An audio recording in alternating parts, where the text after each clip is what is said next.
The Surviving Generations of the Holocaust, based in Seattle, Washington, has taken on the project of videotaping eyewitness accounts of the Holocaust from those individuals who survived the Nazi reign of terror. Millions of people were annihilated just because they were Jewish. The goals of this project are, first, to educate the current and future generations about the Holocaust with the hope that those who learn what happened will not allow it to happen again, never again, to any group of people. Second, to refute false allegations by neo-Nazis and revisionist historians that the Holocaust never occurred. And third, to refute the commonly held notion that the Jewish people offered little, if any, resistance to the Nazis. The voices of the dead are silent. The voices of the survivors must live on forever. My name is Bernard Chester. Today I am interviewing Mrs. Zahava Sweet, a Holocaust survivor who lives in Port Townsend, Washington. Zahava, to begin with, could you tell us your birth name and place and when you were born? I was born in Lodz, Poland, under the name Zofia Zlata Eckstein. And as a child, I lived in Brzeziny, which was close to Łódź. What year and day were you born? I was born May 7th, 1930. What was life like in Brzeziny growing up?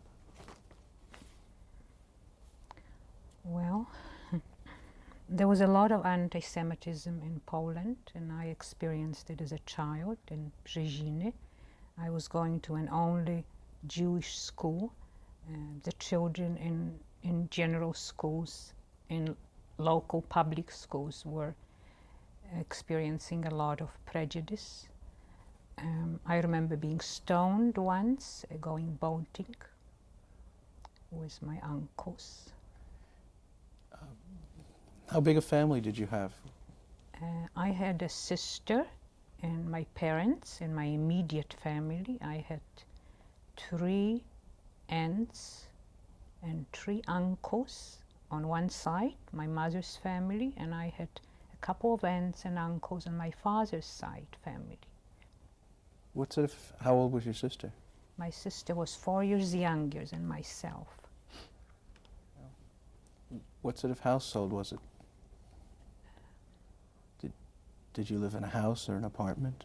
No, we lived in an apartment, in a large building, in a large apartment with 2 or 3 bedrooms at first, but before the Germans came, my father built a new house for us to move in. But unfortunately, one of the first bombs hit that house during the beginning, at the onset of the war. What sort of job did your father have?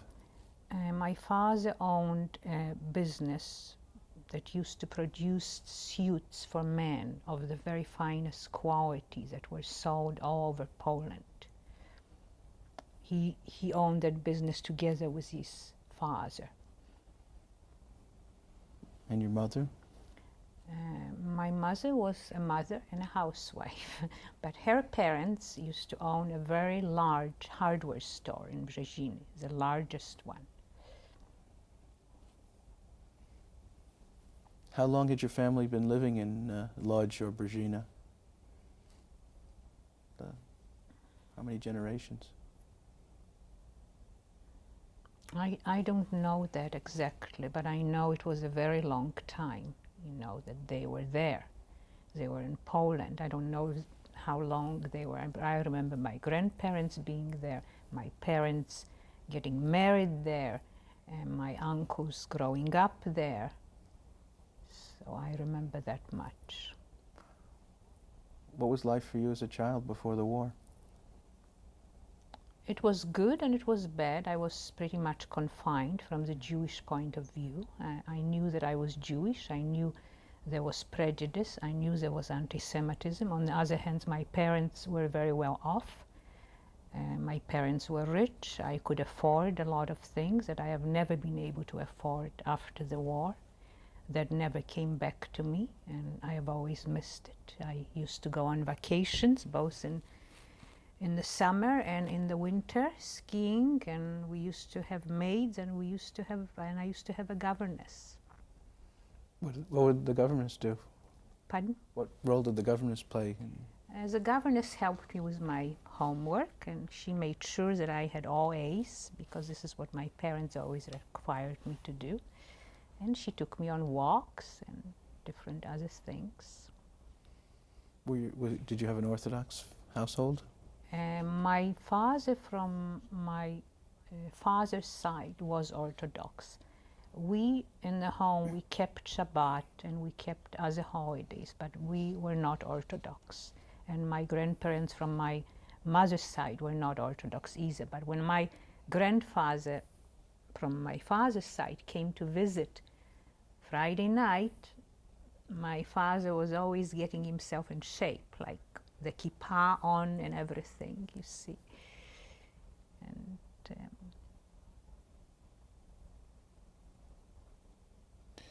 did the family have relationships or friendships with non-Jews in the town? From my mother's side, mainly because of the hardware store, there were a lot of clients, non-Jewish clients and peasants who used to come and purchase different things at the hardware store. So there were relationships on that side, yes. I think on my father's side, probably only so far as my father was doing business in all these different cities, you know, selling the suits. And he was the business representative, or he did all that managing. Do you remember your mother's maiden name, what her family's Yes, name was? Mortkovich. My mother's name was Estera, which is Esther Mortkovich. And so you had this whole family that you mentioned, the aunts and uncles all lived in Brzezinę with you? Yes, they all lived in Brzezinę, and they all took me different places always, and Friday nights to get flowers for my grandmother. And I had a wonderful life from that point of view, that I had a lot of family and I had a lot of people who cared about me when I was a child, when I was a very young child before the war. Did you personally experience any anti-Semitism before the war? Just, I remember the stoning. I remember that. And I remember sometimes maybe children kind of looking at me and making fun. You know, I remember that too, Polish children. How did you come to be stoned? I don't know. We were boating on the river and suddenly we felt stones coming up from above and we never knew who did it. Did anyone call out to you? Or no. Did anyone get hurt? Not really, no. Just some bruises, you know, nothing serious. Did you have any close friends as a child that you remember? Yes, I had these two girls that I mentioned that were with me in the ghetto, and they lived also in Brzezinę. And this was Linka Sulkowicz and Hanka Jakubowicz, and there was a daughter of a doctor, and her name was Irenka Kleinbaum. I don't know what happened to her later. I have no idea. But these were schoolmates even before? But the two of them were in the ghetto, and I know that they survived also.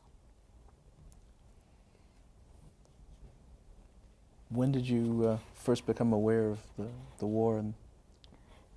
Well, just the day before the aeroplanes came and threw all that deadly cargo, my father was reading a newspaper, and he kind of became he got into a panic, because I guess everything came so suddenly, and he said, we all have to go, and we have to go to this house by my grandmother's house where a lot of people have gathered, and they all gathered below in a large hall.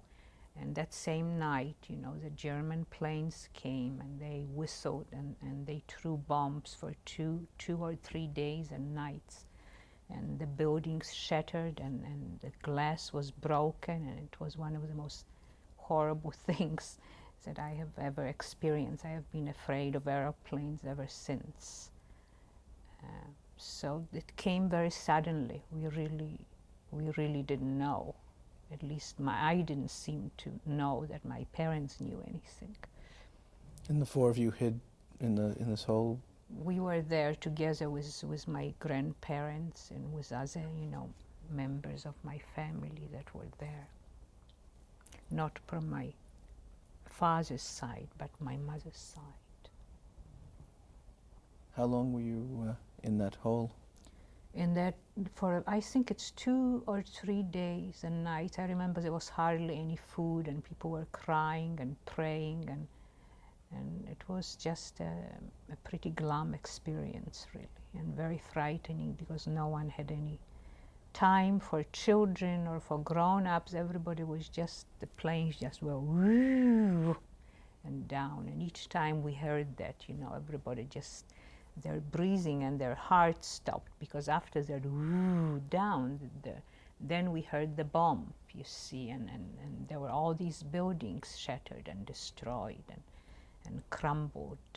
Was anyone with you injured? Anyone No, you know? because nothing really hit the house where we were, unfortunately. How did this experience end? With the Germans coming in, and they just walked in, just like the place was always theirs, They just came in. There was no resistance at this point. Nothing. You know how Poland was taken. Everybody knows that. Well, describe how it happened, how they came to Brzeźna. Well, they came. We saw them the next morning. We saw uniforms and we saw swastikas, and we returned to our apartment where we lived on Rogowska Street. And we were there Friday night, and suddenly we heard rifles, and they just pierced the door open, and they walked through and grabbed everything of any value at all, gold and silver. Then they went to the bedroom and they opened the wardrobe and they took my dress that I had, that I loved more than anything, that my mother made for me and designed and worked on it for weeks. It was a Purim dress. And they walked out. Did they say anything why they would take a dress?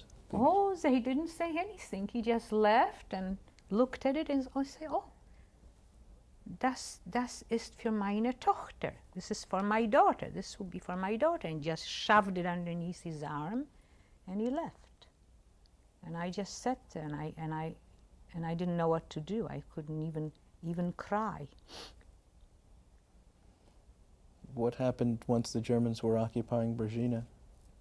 What was your life? Well, we were put in a very small ghetto right away, and the ghetto was fenced. And I remember one night I was asked to put just a scarf over my head, because with my nose, I didn't look that Jewish, I was told, and go outside and buy some bread to a bakery. So I just did that. I sneaked outside and went to a bakery and I bought some bread.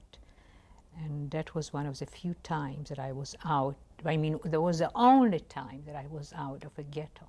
Later we were put in a ghetto. We were in a very tiny, tiny room where I slept with my sister in a crib. In my crib, my child crib, I slept with my sister and my grandmother, and my aunt slept in a bed, and my father slept on a couch. And my mother was gone already. They already took her away. What happened to your mother? My mother was she was sick, I don't know what, she had the flu or pneumonia or something, and they put her in a hospital. And I've never seen her. That was at the very beginning of the war, still when I was in my grandmother's house, because I remember it was in the snow that she went down. I have a poem about that, and I have never seen her. Do you remember the name of the hospital that she was taken to? I don't know. I have no idea. Or the date, perhaps? It must have been in 1940. What month, perhaps? It was in the winter. There was snow, so sometime in the winter. No, January or December. How did life change once you were in this small room? Well, first of all, my mother was gone, so that was one most terrible thing that happened. And we were just there, and nobody really took much care of us. My aunt tried a little bit, and my grandmother a little bit. And my father worked in a big factory well, that was in the large ghetto, sorry. Then we were then consolidated, you know, in the large ghetto with other Jewish communities. In the small ghetto, what happened there before consolidation? Well, nothing much, just a lot of fear and a lot of just hunger and no food and a lot of confusion, and I really don't remember, except I just remember the place where we were and how that was. Which aunt was it that was taking care of you? My aunt Fela, her name was Fela. The other aunt was taken away, and my other uncle and her husband and her little boy. Oh, they lived in another city anyway. They lived in Bydgoszcz, but they have not survived. None of these people have survived.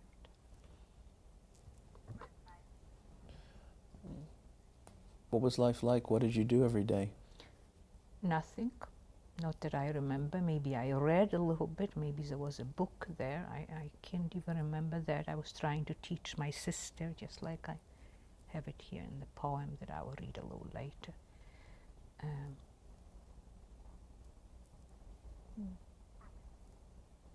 What were you teaching her? I was trying to teach her the alphabet or something, to write her own name, because she has never had any schooling at all. How old was she at this time? She was 4 years younger, so it must have been like 6 or 7. Older later in the large ghetto. Do you remember when it was that they moved you to the large ghetto? I don't remember exactly. It must have been in 1940. It must have been, you know, because we weren't very long in Brzeziny at all, you know. But there are records about that. There are records in that book that you brought, I know. Do you remember what the experience was of being moved? How it happened? I don't remember that, really. Must have been in trucks or something like that. How did life change once you came to Lodz? Well, we had a little more space in the apartment. There was a library in the large ghetto that I remember, very close to me, and I was a very frequent visitor over there at the library. And I could read. And I also went to a teacher once a week where we learned a little bit with these 2 girls, which was, the teacher really endangered her life, you know, to do that. That was very much in secret done and in hiding. And we also recited some poetry by Julian Tuwim, who was a poet of Jewish poet of my childhood, but he did escape the war. He went to here in Argentina and other places. So. What was the teacher's name? Her name was Rushka Aronovich. Sala Aronovich, really. Her name was Sala Aronovich. And her sister's name was Rushka Aronovich. How long did you attend school with her? For a part, maybe 2 or 3 years in the ghetto, you know. I don't remember exactly how long. I think until she was taken away. She was taken away at some point, you know.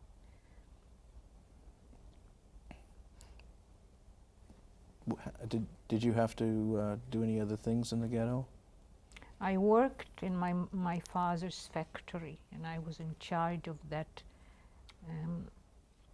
that marking. Remember that chalk, tailor's chalks, those little chalks that you mark patterns with. And I was giving those out to different people and keeping track of that, you know, in the supply store. When did that begin, working? When I came to the ghetto and when my father started being in charge of that factory with another man, his name was Blaugrund. They were both in charge of that factory. And the factory was actually combined of the very finest people in tailoring of clothes, both for children and adults. There were some real artists who worked there and produced all that stuff for the Germans.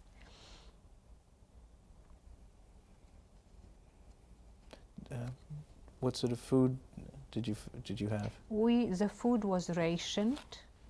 We had maybe some extra food. I remember my father had an extra card or something. We went to the store, and still there was a lot of potato peels and no sugar and no meat and not any of that stuff. Maybe just a little bread and some other things, you know. Just the best indication that I got jaundice, which was out of lack of sugar. What happened when you got jaundice? Well, I was taken to this children's hospital, you know. And yeah, and then my father used to come and visit me and they used to bring their rations of sugar, you know, for me. Of brown sugar, they used to bring in little tiny sacks. And then one day I woke up, I heard there was a large commotion in the hospital. And people were coming and going, and parents were coming and taking their children. I went to the window and I looked outside. Across the street was a hospital for grown-ups. And the Germans were taking out the sick people and they were laying them on a truck, one on top of the other, people who couldn't walk, people who were very sick. And I noticed one boy jumped into the arms of his father from the children's hospital, from the 3rd floor. And I was standing there, and a little girl that was with me, she was taken too. And I thought that nobody will take me, and I will probably end up just being taken away by the Germans, and I will be killed. And I almost gave up, really, for anyone to save me. And in that moment, my aunt appeared, my Aunt Fela, and she was wearing a long gray coat. And she took off the coat and put the coat on my hospital gown. And she said, "Now let's go quickly."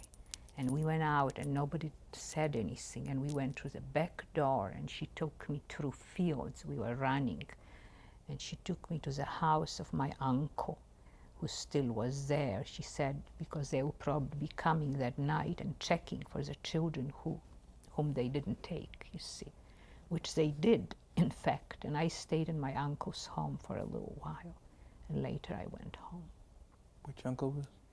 That was Uncle Julek. He was the one, from Bydgoszcz. He used to live in Bydgoszcz, but then he came back, I guess, to Brzeziny. He was married, and he went to Bydgoszcz and came back, and he stayed for a while, and I spent some time with him. Where was your sister at this time? My sister must have been with my father and my grandmother.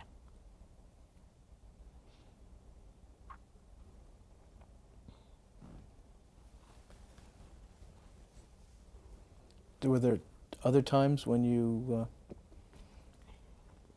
had experiences like this? Like at the hospital? Well, once the Germans came, they were looking for children, and my father just pushed us into a closet, me and my sister. So they went and they looked everywhere and they didn't see us, and they left. There was another time, there was a selection where everybody was supposed to go downstairs and line up, and my sister was standing, my father told her to stand in the very front. And I was sure that they would take her, and I just stood there, and she was so small, but something happened, they didn't take her. And she remained, she was okay.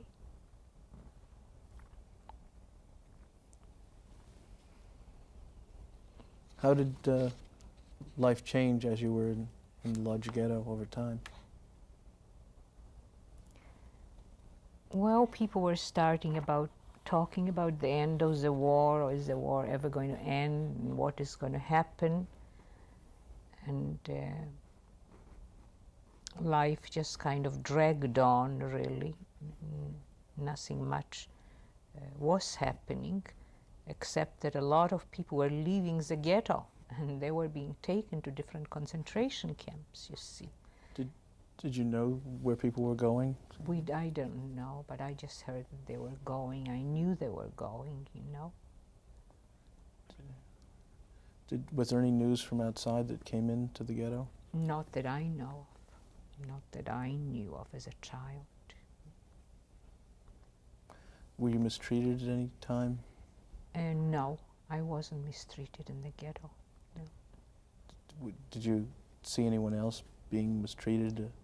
I think I have seen people beaten, yes, with guns and knocked down to the floor.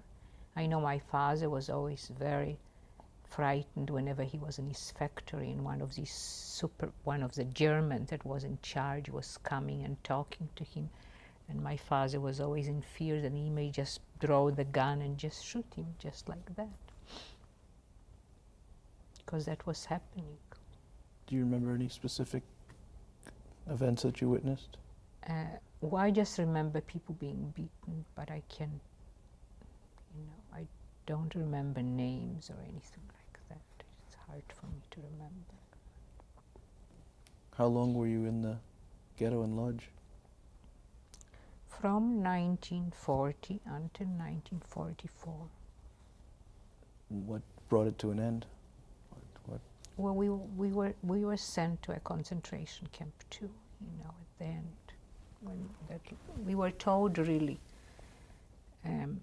that we were not going to go to a concentration camp. And then we were told that they were going to kill us all. And there was the large grave that they built, that they dug up outside of the ghetto.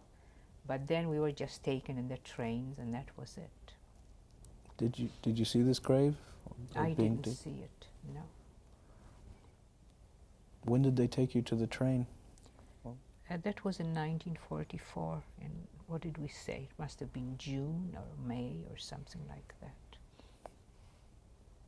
How did your journey to from the ghetto, what was it like? You mean the journey to the concentration camp? Well, it was on a train, and then there was a time when they separated the men, and my father had to leave, and he cried very much, and we stayed alone, you know, and people were crying, people were very frightened, and there was no water, there was no food, there was not anything. So. Were you with anyone that you knew, any part of your family? I was part of the way with my aunt and my grandmother. What about your sister? My sister was there too, part of the way, and then they were separated and they were taken off to a different place, and I continued to Ravensbrück. Was there anyone else you knew with you in that group? I knew some women from the ghetto, but now I can't remember their names at all. Do you have any? No. What was it like on the train? Well, it was hard, you know, the same thing. It was just really hard because nobody knew we didn't know where we were going, what was going to happen to us, what they were going to do to us. So it was very, very difficult. Did you have food? Water? No, we didn't have any food, we didn't have any water, we didn't eat. They just left us just like that. Do you remember what sort of weather it was? How hot or cold? Or? I don't remember that. Do you remember arriving? Yeah, I remember coming to this concentration camp, and there were a lot of women there who were offenders, you know, in Ravensbrück. There were murderers, and there were prostitutes, and there were all kinds of very, very weird women. I remember that. I remember that all the women got injections to stop menstruation. I remember that. I remember being put in this barrack where on straw, you know, sacks of straw and no blankets of any kind or anything. and there was no place that you could wash yourself, only outdoors. I guess there were some little sinks, but there was no bath. We had to be taken to a bath once in 2 weeks to Wittenberg.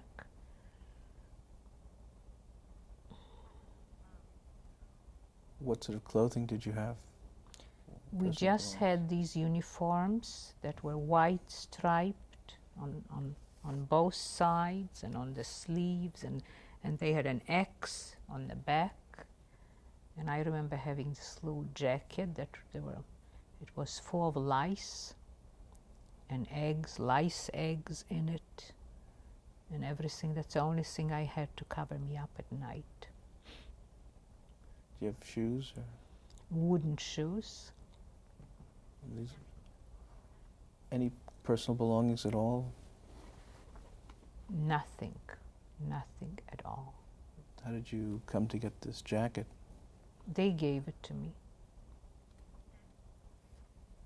By they, you mean? The Germans.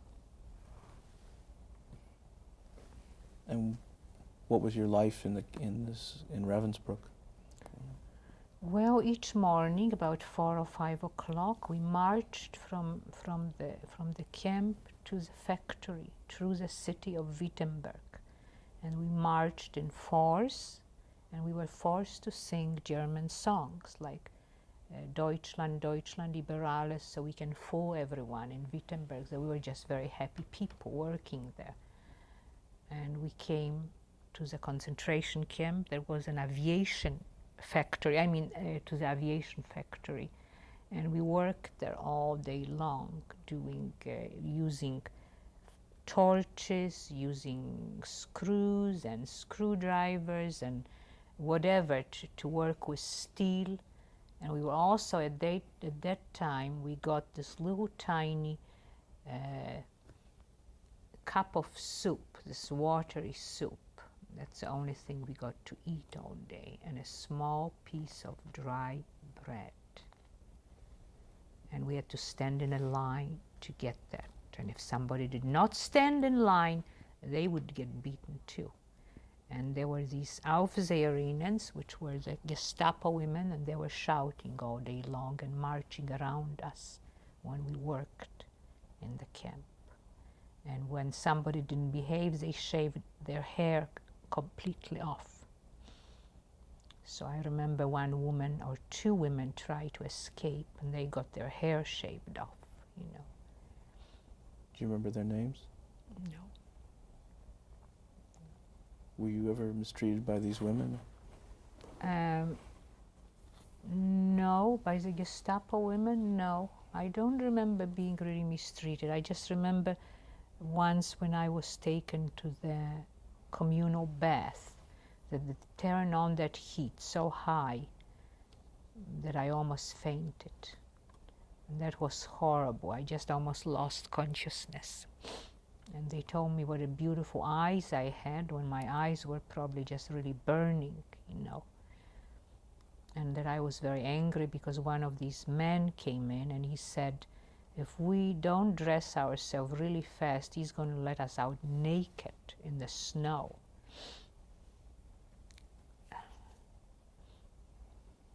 What sort of jobs did you have in this factory?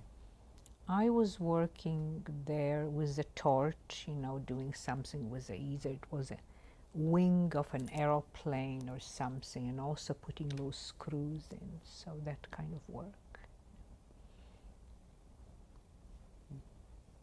Was there anyone you knew with you there in the factory? Did you make any friends? Well, there were the women that were with me together, but everybody worked separately, and nobody was allowed to say a word to each other during that day. Did people help one another? If they couldn't communicate there in the factory, you know, and they couldn't speak to each other, so I don't know how they could have helped each other. There was the German who helped me at that time, you know. And he was the one he made little pins for me, hairpins, you know, from steel, And he brought me little bits of food, like maybe some canned fruit or maybe a piece of chocolate even, which was very unusual. And he told me to go to the bathroom and to eat it so nobody will see, which I did. I couldn't bring this with me any place. And then he said, you know, the Russians are very close, and pretty soon they will come here and take over, and you can do to us whatever we have done to you, but you won't succeed because the Germans have really, they are going to kill you all before the Russians come. But I won't let them to kill you, because I'll take you to my house and I'll hide you in a cellar and you'll be safe. So I really believed in that, and I was a little happy until about 2 weeks later I came and this German was gone, and another came and he never said a word about anything, and he never promised me anything. Do you remember the name or anything about I this? don't know. I never knew their names. Never. Their names were never revealed to us, you know. We were just calling them Herr Meister. That was it. Just like they didn't know our names, we didn't know their. Well, there wasn't any really mutuality there. But anyway, I didn't know their names. How long were you working in the factory? Until the end of the war. Do you remember when that was? It was in May 1945. How did you first... Well, that was very, very evident, because one day the Germans just disappeared from the camp.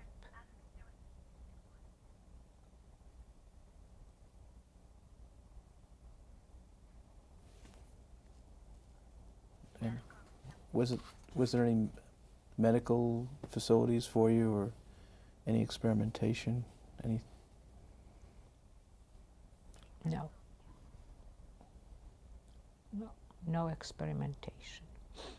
Did the German soldiers or any of the Germans around take advantage of any of the women?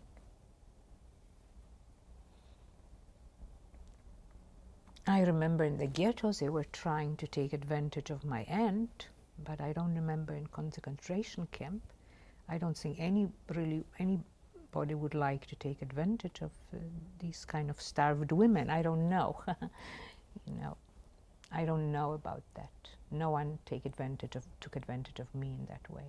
This was the aunt who took care of you? Yes, but that was in the beginning of the ghetto, remember, and she was a very beautiful woman, and she still was beautiful then, you see, in the beginning of the war. Did you witness this? No, I didn't witness, but she said that she was really threatened and almost hit or whatever, and she came very, very frightened from seeing this one Gestapo person that called her in.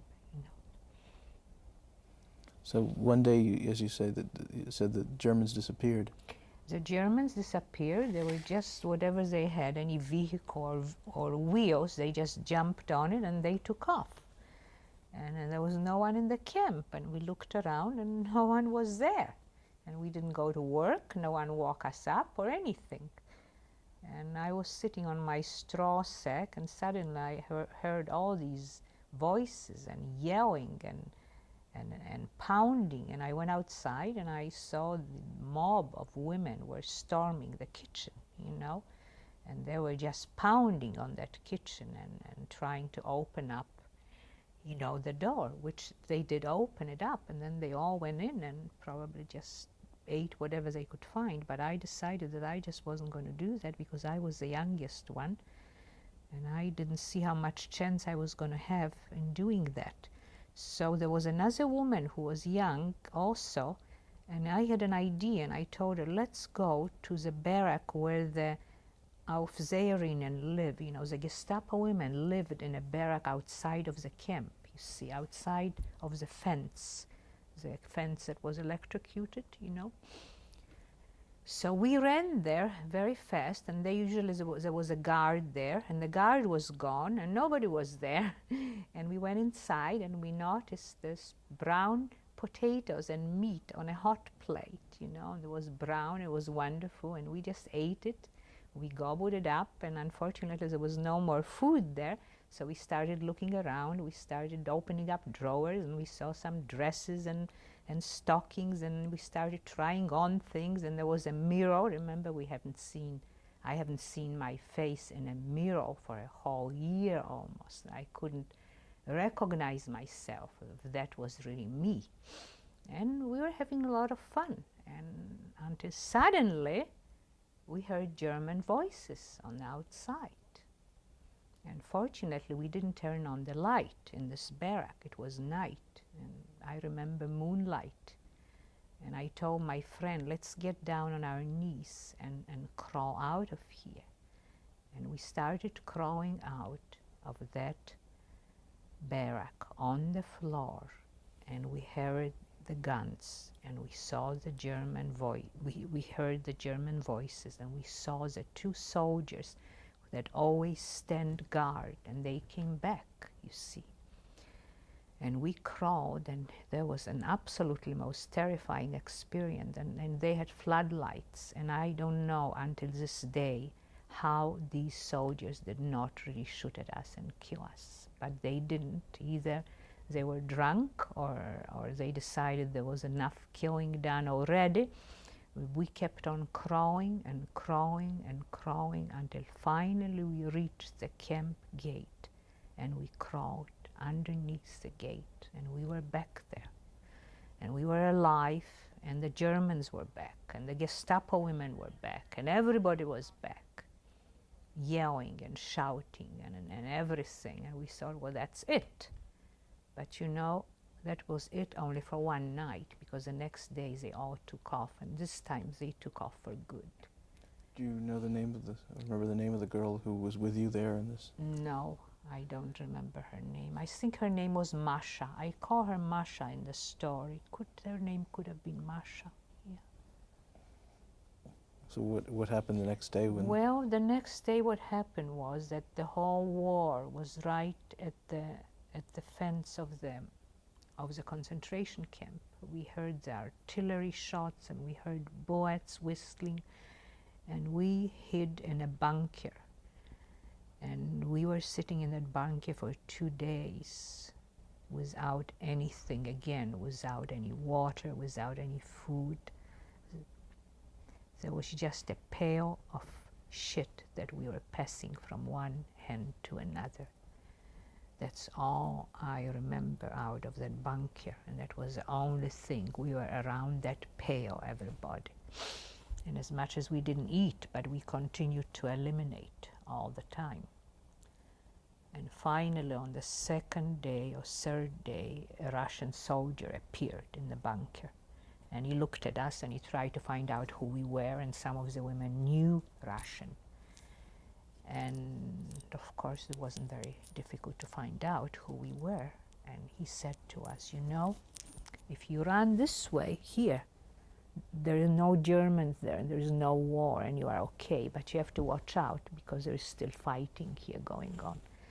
And when he said that, I just ran out. I was the first one to run out of that bunker.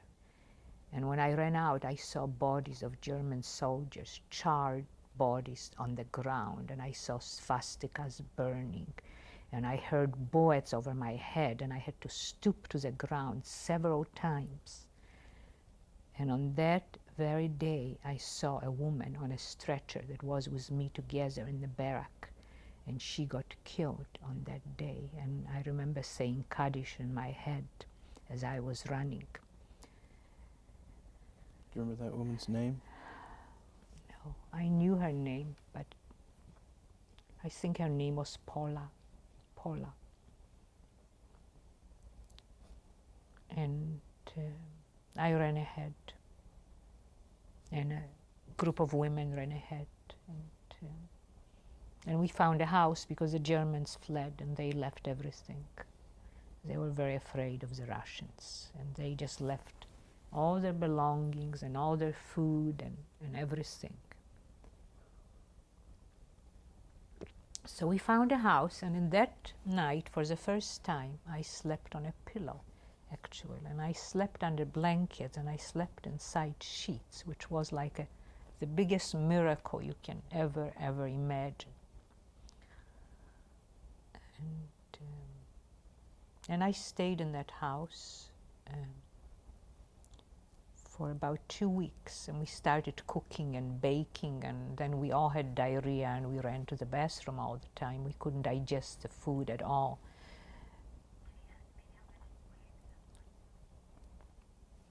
How much did you weigh at that time?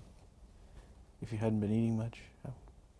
I don't even know if there was a scale. I probably must have weighed maybe around 90 pounds or something, maybe less, who knows? I don't know. I know I was like this. Do you remember any of the women who were there with you in the house? I don't remember their names, no. I remember I was with them together. There were about 3 or 4 of them. And we stayed together, and I helped in the kitchen. They were doing all the cooking, and we just rested up a little bit, and then I thought it was time to go back to Poland to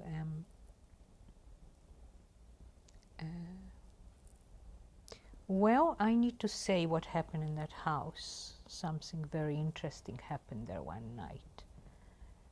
One night, we were just finishing dinner, and a Russian soldier, staggered in the house. And he was very drunk, and he could hardly walk. And the minute the women saw him, they all vanished. They all left the room, and they went to the back of the house. And I was left because I wasn't going to run away from any soldiers after what I have experienced, and I was finally free, and I wasn't going to run from anyone.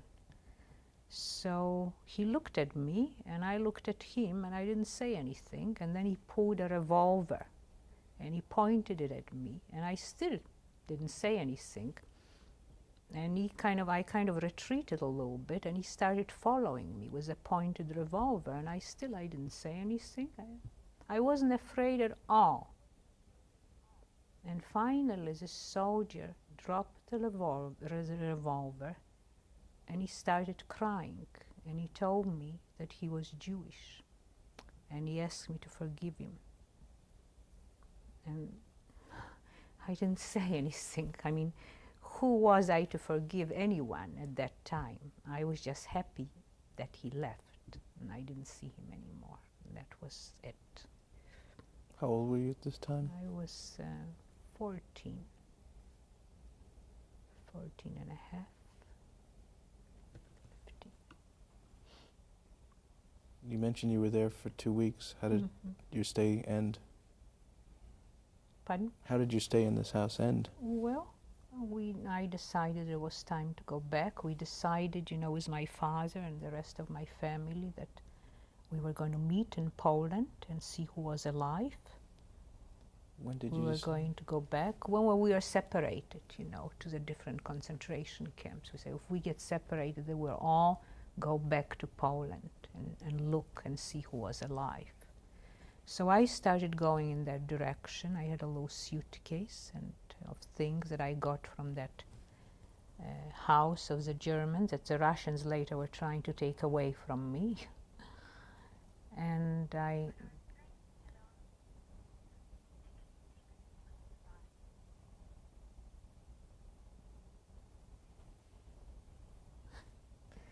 so I went on a horse and buggy. I don't know if it was a German. I guess a German had a horse and buggy, and he actually took me for quite a while to the railroad station. And then I went on a freight train that was full of grain, and the railroad tracks were destroyed in Germany. So we were going forward about 2-3 miles, and then 5 miles back. So it took me, I don't know how many days to finally come to Lodz. But I did arrive in Lodz, and I was very sunburned from the horse and buggy, so I must have looked not too bad. And just when I got in the train station, there was a man who recognized me, and he said, I know you, and your father is alive, and your sister, and I'll show you where they live. Do you remember the man's name?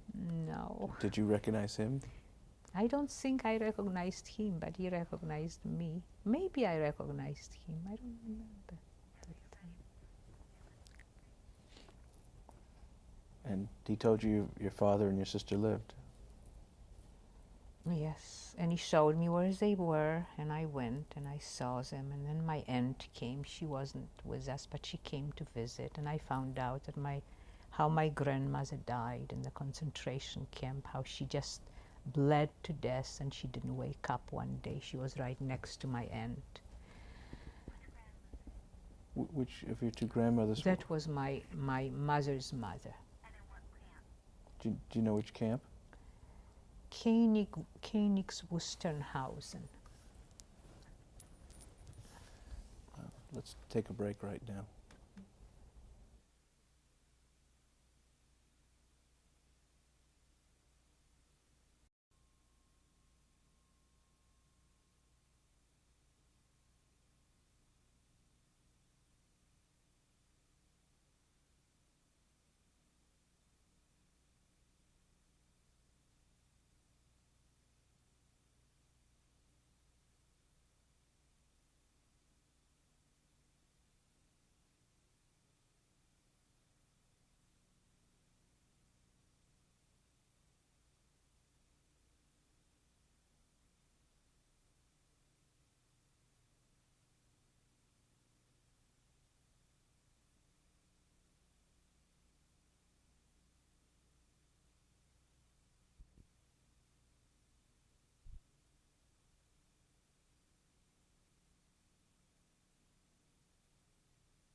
Zahava, how did you feel being a child separated from your mother and going through all this in the ghetto and concentration camp?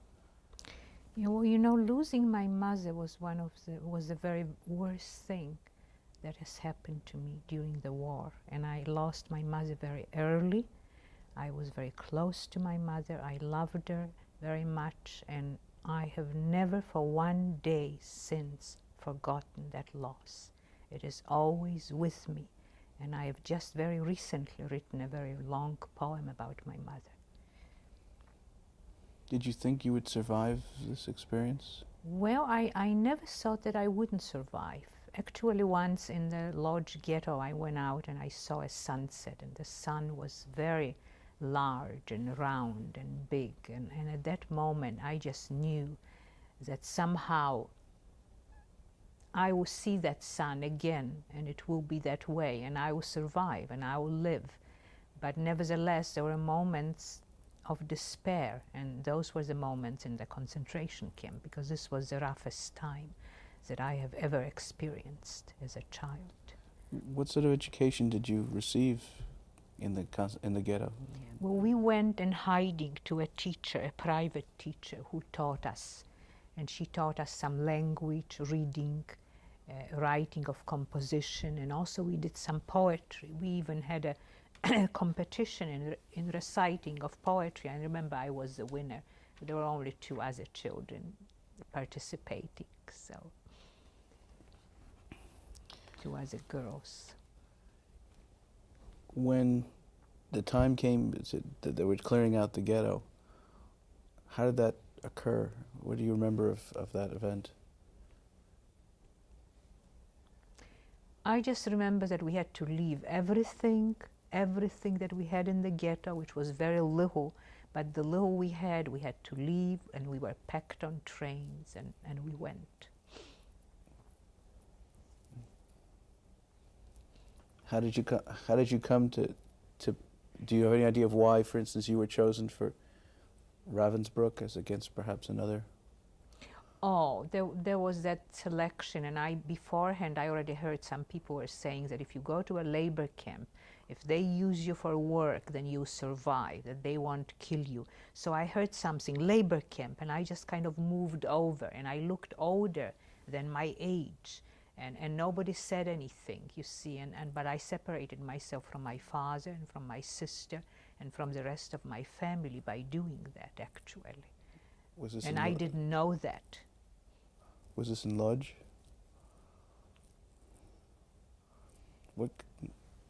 How can you describe Ravensbrück? What kind of a place was it?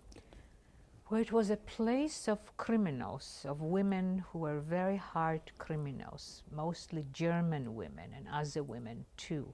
Women who have killed and robbed and prostitutes and women of all kinds, you know. But I remember that we were put in separate barracks and we were treated much worse. We had to work. These women did not have to go to work to that aviation factory. It was only us that did that. Did you have any interaction with these other women? No, I really didn't, and I didn't want to have. I was very afraid of them. I was very afraid of these women. I remember being really afraid because they really behaved very weird in some really weird ways. How were you aware of this? Well, I noticed they were taking other women into their places, and perhaps there were some, I don't know, there was some stuff that just didn't really feel good to me. And I remember that, even though I can't remember exactly details. Like some of these women were in charge of other women, and they were all like kind of in a very up position, in a very kind of sick ways. They were all either undressed or overdressed, or you know, or some things like that, you know, some acting up, very strange acting up, you know, on their part. And they could have been very, very cruel too. What sort of conditions did you find there? Well, we were put in barracks and there was no heat. It was terribly cold, and we were given no blankets, and we were on bunk beds, on sacks of straw. And it was so cold at night, it was almost impossible to sleep. And we were woken up very early anyway to march to the factory, you know, to work in Wittenberg. How long was this march? It could have been a mile.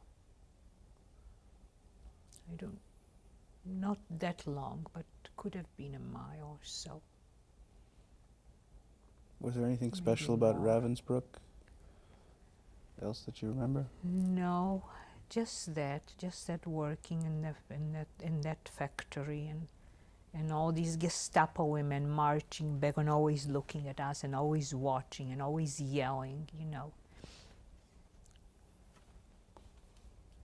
Let's go back to the moment when you come back to Lodz and this man takes you to see your father and your sister.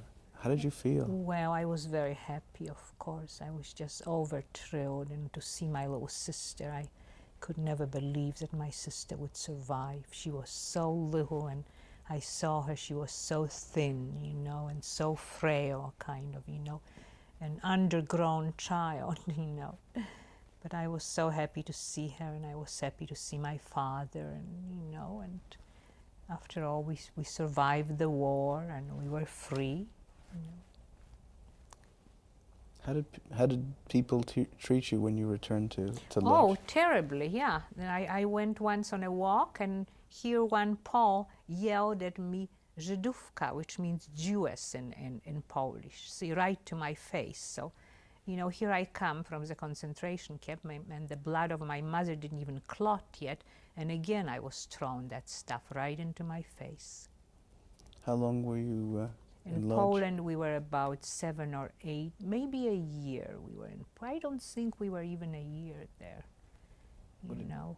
What did you and your family do in that time? Oh, my father tried very, very hard to find some kind of business and some kind of job, and we lived in this one room again, you know, that was very tight, and my father never could really find anything that was satisfactory, and they were trying to teach me how to be a seamstress, and I didn't have any interest in that at all.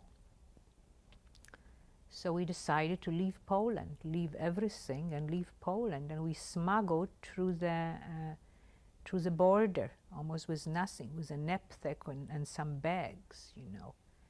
We smuggled through the Polish border and we drove into East Berlin, We were going to go to West Germany, but we had to go through East Berlin, and there the Russians stopped us, and we were on a big truck, and they put us in jail for about 10 days. How did you manage to find the truck? And I guess there was a guide who was paid for all that stuff, and he took us out of Poland, and he found the truck or directed us to someone else, you see, and this is the way that was. do you remember the name of any of these people who helped you? My father dealt with all these people. Did he discuss the decision to leave Poland with you at all? Or? No, none of these decisions were discussed with us. They were just made, and my father decided, and my stepmother was already there too, and this is the way it was. So your father had remarried right Well, he didn't remarry yet, but she came, and he remarried in Germany, but she was with us, you know, that woman from the same city, from Rzesziny. Was it someone you knew before the war? Yeah, I knew her a little bit. I didn't know her much. And you came, and the Russians put you in jail? Yes, the Russians put us in jail, and again I found myself with women offenders in the same room, in the same cell. They were also terrible, but at least there I knew that I would get out after a few days. So I didn't mind very much, and we were fed, we were given food, you know, and we were interrogated. And after about 10 days, they let us be. I'm sorry. How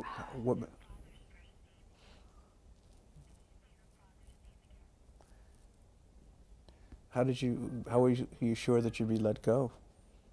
Oh, if I survived that kind of a war, I mean, and all that I have survived, there was no way that anyone was going to jail me. I knew I would get out. Did any of these other prisoners or the Russians abuse you or mistreat you? Or? No, the Russians were okay. They didn't do much, you know. They didn't do anything bad, and they didn't do anything good. They were just sitting there and guarding, and that was it.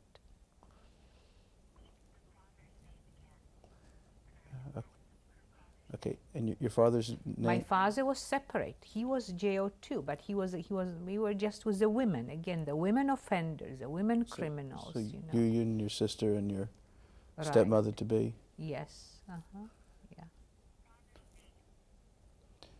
Just once again for our record, your father's name was? My father was Azril Eckstein, or Israel Eckstein here in this country. And your stepmother's name? Eva Eckstein. Do you remember her maiden name? Funt, yes, Funt. Okay, so the Russians have, after 10 days, let you go. What happened then? Well, we found a place to live in Hamburg. I guess it was in Hamburg, yes. We found a place to live and a little house. And the Germans were very compliant at that time. They were trying to be quite helpful. But unfortunately, living in a house with my stepmother and my father together, it wasn't very good for me and my sister. So my father decided to send us to Israel on our own, you see. And he was going to follow in 6 months. And this is how we went to Blankenese, which was a children's home in Hamburg. And I guess my father lived in a different city. He must have lived in Hanover. Oh, Hanover, yeah. My father lived in Hanover, and this is where we first lived, sorry. But we ended up in Hamburg, in Blankenese, the children's home, where people from Israel, members of the kibbutz, where we were going to go, came and trained us and taught us, you see. And there was a group of children there from different concentration camps from all over Poland that came. And they were my age, younger and older. And we all were in the same group. And there are a lot of them in Israel today that live there. How old were you by this point? I was 16 years old. How big a home was this? What was it like? Oh, it was a large, nice home, and we had large rooms, you know, where we slept, and we had good food, and we had a lot of learning. We were going to movies, and we are taking a lot of snapshots. It's just like we wanted to see ourselves. So we took a lot of snapshots. There was a photographer coming, and he was taking snapshots all the time. I remember having still a lot of snapshots someplace from all these people. How did you feel about being separated from your father? Well, I didn't feel good about it, but on the other hand, I felt okay being, you know, in that kind of a setting. I felt all right about studying, which I always like to do. I like to go to school. I enjoyed studying Hebrew. I learned it very fast. I enjoyed that. So what were you studying in this? Hebrew, Tanakh, which is you know, Torah, Bible, history, geography, Israel, history of Israel, geography of Israel, you know, all those subjects, you see, as a preparation for Aliyah. What happened after you been there for a while? Well, then we were getting ready to go to Israel, you know, and we were all very excited about it, and we knew we were going illegally. We went to Marseille first, and then we took a ship. We went to Alexandria, or the ship from Alexandria, I think, to Israel. We came on a ship to Israel, actually. How many children were in this group? In that home could have been about 40 or 50 children. Did they all go as one group to? Yes, we went all as one group. We went to Kvutzat Hulda in Israel. Were there any exciting adventures on this trip all the way to Well, I Palestine? remember that somebody ran into my leg with a wheelbarrow, and I had a big, big gash here. I remember that, you know, and that was in Marseille.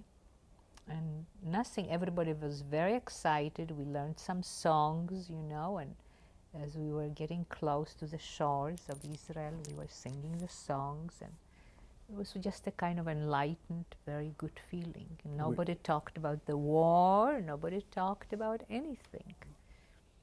Where did you land? How did you? We landed in, I think it was in, I don't remember where. I think probably Tel Aviv, maybe Haifa, could have been Haifa. Yeah, Haifa is it. And then we were taken right away to Hulda, you know, to the kibbutz. What was life like in the kibbutz? Oh, I loved the kibbutz. I really did. Just one time I was kind of getting a little bit upset, but because I had to wash all these large pots in the dining room, you know, and it was hard to do, but I really enjoyed it. It was a lot of fun to be free and work, and nobody told you were a Jew, you know. That was the most important thing about Israel, really.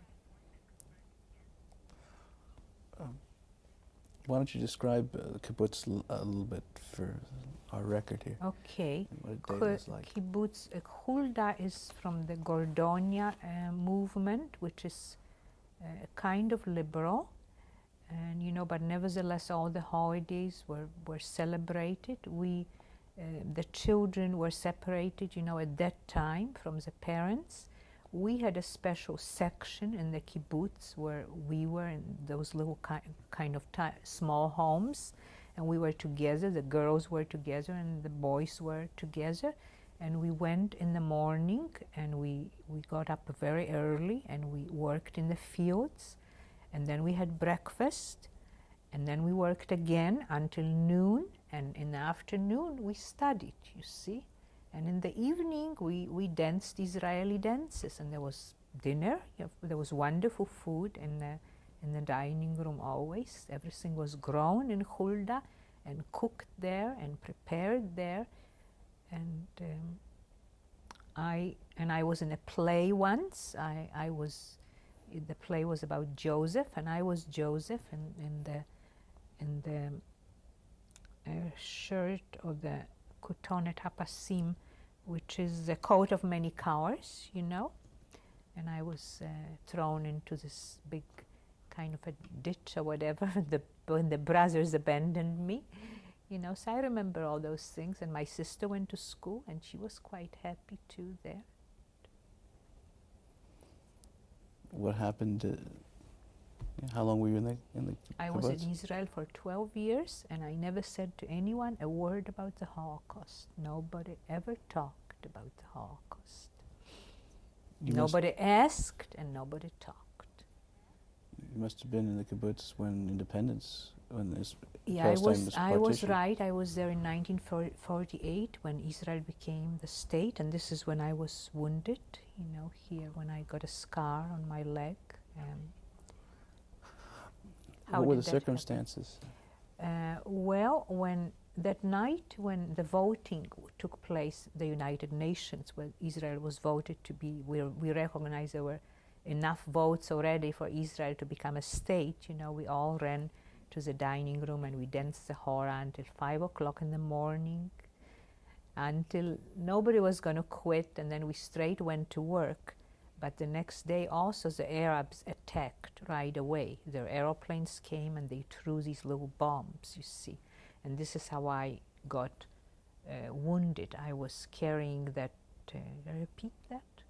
Carrying that Morse apparatus. I was having a lesson how to communicate with the other settlements, you know, to warn them if something was going on in the area.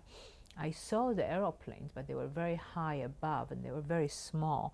And I wanted to protect that Morse apparatus and put it in my room. But I noticed that people were told to go into the trenches, but I just didn't go, you know. I never kind of was really afraid very much until this man told me that was in charge of the defense in Hulda. He said, go into the trench right now. And when I just bent down, then I noticed all these clumps of earth were falling on me.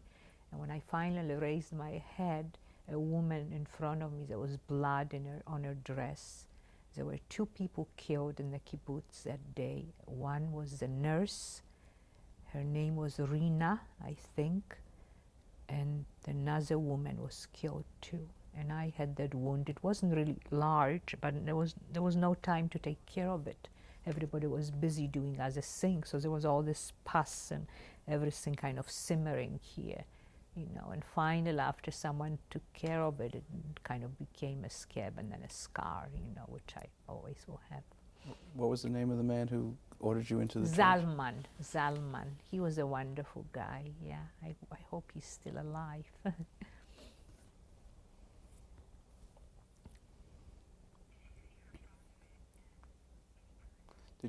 Did your father come in to Israel as My planned? father never came to Israel. He came to this country instead and brought my sister over when she was 18. She graduated from high school. And this was also the reason why I was alone in Israel and I came to visit here. And I got married and I stayed.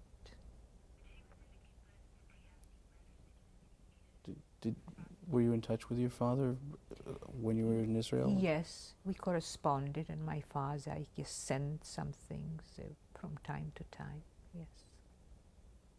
My father died in 84.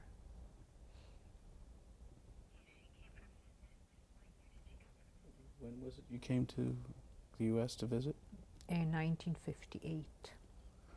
And I guess it was a visit. Do you plan to visit and stayed? I didn't plan to stay, no. I planned really to come for a visit. But I got married and I stayed. What was your husband's name? Richard. Do you have any children? Yes, I have 2 children. I have a daughter by the name Esther, and I have a son, Ron. Any grandchildren? No, not yet. I hope to have some. Your sister, did she stay My here? sister died in 69. Was she ill? She was ill, and the war really affected her very much, and she really that had a lot, I guess, to do with the war, her stuff. So that was really, because she was such a young child during the war, and her eyes were infected and she couldn't see how to get her food in the concentration camp. She just laid in bed, and my aunt had to bring her food, and she had a lot of difficulty in her life.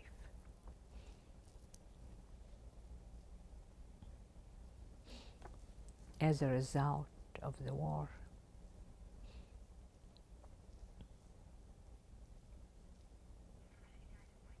So she died in 1969. And your aunt also survived?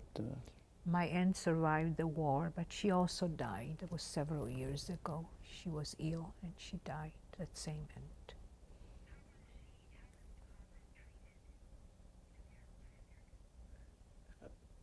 When you came to America, yet another new country, how did you feel? How were you treated? Well, to say the truth, I had a hard time for a long time because I kind of missed Israel, really. I missed the fact that that there everybody was Jewish. There was kind of, from that point of view, it was difficult for me. But was as soon as I got involved in a Jewish community, things got better. And I enjoyed being able to study. I enjoyed being able to get into my writing quite a bit, and being able to get an education more here than I have been able to get really in Israel, even though there I got an education too. But here it seemed like I have continued and developed more as a person. Did you experience anti-Semitism here in the U.S.? No, I just, this is a funny thing that comes to my mind. You know, when I only came to this country, I was a young woman. I was in my 20s, late 20s, and I guess I wanted to be a stewardess, you know, and why shouldn't I be a stewardess, you know? So I applied to American Airlines, and someone told me, well, you know, American Airlines is not hiring Jews, you know? So I don't know if that was true or not, you know, but I don't think directly. I have not really experienced any anti-Semitism that I know of. No. How much have you talked about your experience with your children?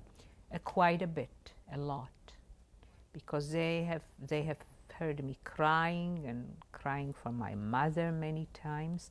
They know a lot of my writings, a lot of my poetry. Whenever there were programs on TV like Shoah, I had them watch the programs, you know. My daughter came to the reading here, you know, in Seattle that I did at Congregation Bet Shalom. So my children know quite a bit about it, yes. I know that you have one of your poems to read. Oh, that's right, yeah. A couple. First I'll read the line. That is a poem, kind of a general poem. We stood in a long line that moved slowly. In a crooked line, bulging from inside and outside, we stood, skin on our faces, white tissue, bodies bones without marrow, upon feet that dragged in oversized shoes, hardly stirring the dust. In a line that moved slowly, we stood still. That was based on the concentration camp when I was waiting in that line to go and get food. This is what came out. This is a poem that was written really recently in the ghetto. In a tiny room, I teach my little sister the letters of her name. She is tiny too. She doesn't grow much on water and bread. Her cheeks sunk and the little body so skinny. She doesn't jump like a child, no place to leap or hop. She does not laugh, no funny jokes told in this room, and nothing blooms here. Potato peels for breakfast, potato peels for dinner, but the faces don't unpeel, drawn like heavy curtains. Grandmother lost the flesh of her body. Skirts hang on her bones like on a scarecrow. Lice multiply in our hair. Grandmother kills the lice with her fingernails. Click, click.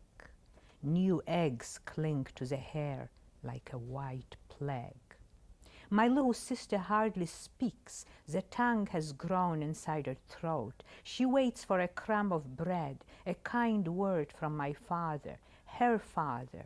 She learns the letters of her name, Miriam, and her eyes are like my father's, her father's, a sad gray.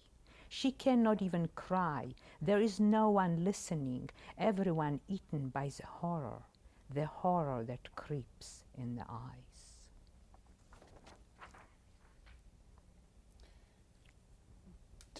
To the future scholars and people who will see this tape, is there any message you leave?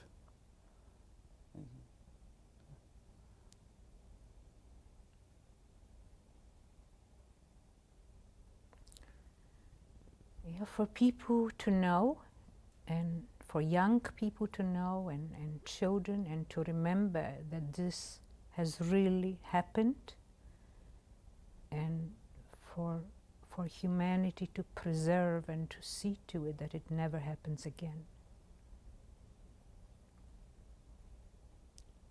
Thank you, Zahava.